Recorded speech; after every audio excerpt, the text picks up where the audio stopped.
أعوذ بالله من الشيطان الرجيم بسم الله الرحمن الرحيم لئن لم ينته المنافقون والذين في قلوبهم مرض والمرجفون في المدينة لنغرينك بهم ثم لا يجاورونك فيها إلا قليلا ملعونين أينما ثقفوا أخذوا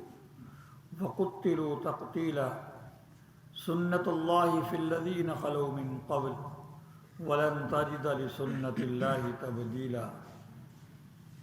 سورہ الاحزاب کی آیت نمبر 60 سے میں نے 3 آیتیں تلاوت کی ہیں۔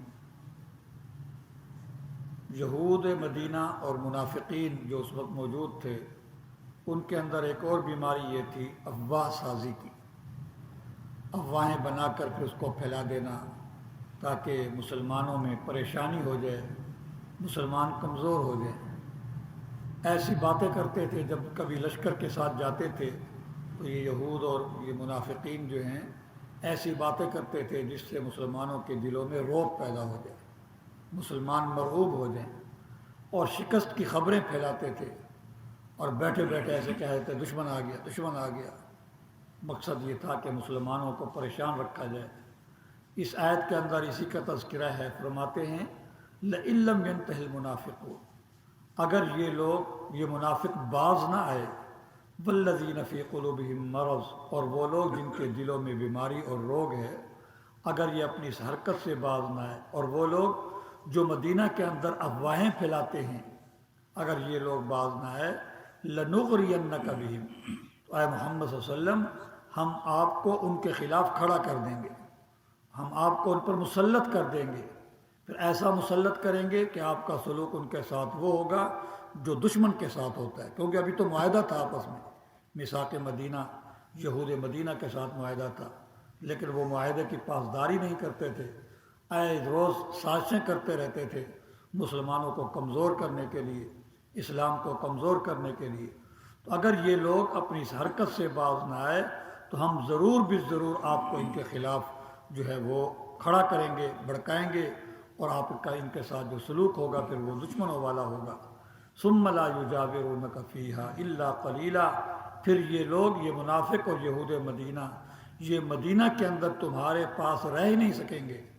کیونکہ آپ کا پھر ان کے ساتھ ایسا رویہ اور سلوک ہوگا مگر تھوڑے دنوں کے لیے، تھوڑے وقت کے لیے۔ ملعونین،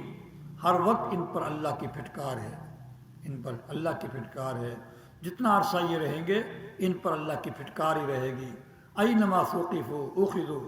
جہاں کہیں بھی ان کو یہ گرفت، ان کے پکڑے جائیں گے تو یہ گرفتار کر لیے جائیں گے۔ وقتلوا تقتیلا، اور ان کو اچھی طریقے سے ان کو قتل کیا جائے گا۔ پھر ایسے ہی ہوا، جب یہ حرکتوں سے باز نہ آئے تو منافقین کو مسجد نبوی سے نکال دیا گیا، برملا ان کا اعلان کر دیا گیا، وحی کے ذریعے آپ کو بتا دیا کہ فلاں فلاں جو ہے یہ سازشی ہیں، یہ منافق ہیں، ان کا نام لے لے کر ان کو وہاں سے مسجد سے نکالا گیا۔ پھر ہر ایک کی زبان پر ان کے جو ہے وہ تذکرے تھے، ہم تو اس کو بڑا مخلص سمجھتے تھے، یہ تو خبیث نکلا۔ تو اس طرح ان پر اللہ کی پھٹکار ہوئی اور لوگوں کے ہاں بھی ان کی رسوائی ہوئی اور بے عزتی ہوئی۔ اور جو یہود تھے ان میں بنو قریظہ کے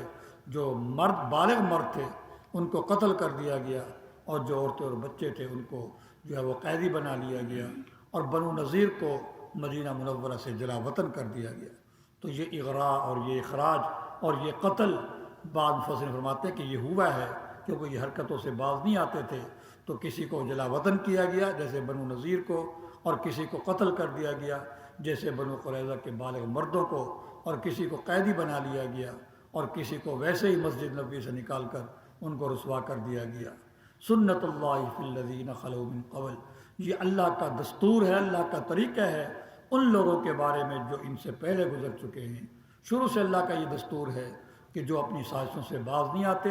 اللہ ان کو دنیا کے اندر بھی رسوا کر دیتا ہے، اور آخرت کے اندر تو ہے ہی ان کے لیے رسوائی۔ وَلَن تَجِدَ لِسُنَّةِ اللَّهِ تَبْدِيلًا، اور اے مخاطب تو اللہ کے اس دستور اور اس طور طریقے میں ہرگز کوئی تبدیلی نہیں پائے گا۔ آئندہ بھی اگر کوئی ایسی حرکت کرے گا اور اسلامی حکومت ہوگی، حکمران مسلمان ہوں گے، تو ان کے ساتھ یہی سلوک ہوگا، ان کو گرفتار کیا جائے گا، ان کو جلا وطن کیا جائے گا، ان کو قتل کر دیا جائے گا۔